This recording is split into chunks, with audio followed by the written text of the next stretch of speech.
अभी दिग्विजय सिंह राठी ने विवियन डिसेना को एक चीज के लिए लास्ट वार्निंग दे दिया है। यस, जैसा कि पिछले वीडियो के अंदर आपको बताया है कि रजत दलाल और अविनाश मिश्रा के बीच में काफी बड़ी फिजिकल फाइट हो गई है। तो उसी को छुड़ाने के लिए जब दिग्विजय सिंह राठी जा रहे थे तो अचानक से बीच रास्ते में ही विवियन डिसेना दिग्विजय का हाथ पकड़ के रोकने लगे या कई लोग रोकने की कोशिश किए। सो अब क्या हुआ है कि जब इनका झगड़ा शांत हो गया यानी कि रजत दलाल अविनाश का, तो इसके बाद दिग्विजय राठी विवियन डिसेना को उसी चीज के लिए आगे लास्ट वार्निंग दिए हैं। यस, वो बोले हैं कि विवियन भाई, मेरे को पता है कि मैं कितनी लिमिट में हूँ, मेरी क्या लिमिट है, मेरे ऊपर पूरा कंट्रोल है, तो मेरे को हाथ लगाने की कोई जरूरत नहीं है। आज फर्स्ट टाइम था इसलिए मैं आपका रिस्पेक्ट करते हुए कुछ नहीं किया, अगली बार से अगर करोगे तो मैं भी उल्टा करूंगा। जिसपे विवियन बोलते हैं कि आपने देखा था जब उसके ऊपर आप चार्ज कर रहे थे, जिसके रिप्लाई में दिग्विजय बोलते हैं कि किसके ऊपर चार्ज कर रहा था, जिसके रिप्लाई में विवियन बोलते हैं कि अविनाश के ऊपर। तो ये बोलते हैं कि मैं अविनाश के ऊपर चार्ज नहीं कर रहा था, मैं अपने हाथ से उसको पुश कर रहा था और इधर रजत को एक हाथ से पकड़ा था, मतलब कि दोनों को अलग अलग कर रहा था ताकि फाइट ना करे।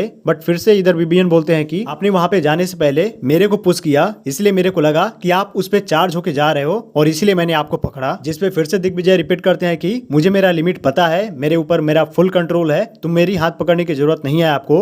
और इसके रिप्लाई में फिर से विवियन वही रिपीट करते हुए बोलते हैं कि नहीं, आप उस पे चार्ज करके जा रहे थे, आप उस पे चार्ज कर रहे थे, इसलिए मैंने आपको पकड़ा। जिसपे फिर से दिग्विजय बोलते हैं कि आप पहले मेरे को जान लो कि मैं उसको चार्ज कर रहा था या नहीं कर रहा था, आप ऐसे ही मत बोलो कि मैं चार्ज करने जा रहा था और मेरे को ऐसे मत पकड़ो। जिसपे फाइनली विवियन बोलते हैं कि ठीक है, मैं आपका पॉइंट समझ गया। लास्ट में विवियन बोलते हैं कि ये दोनों के लिए है, यानी कि आपके लिए भी है और मेरे लिए भी है, ये सब पे अप्लाई होता है कि कोई किसी को हाथ नहीं लगाएगा। और इसके बाद वो एक अनाउंसमेंट भी करके बोलते हैं कि कोई किसी को हाथ नहीं लगाएगा, इस तरीके से।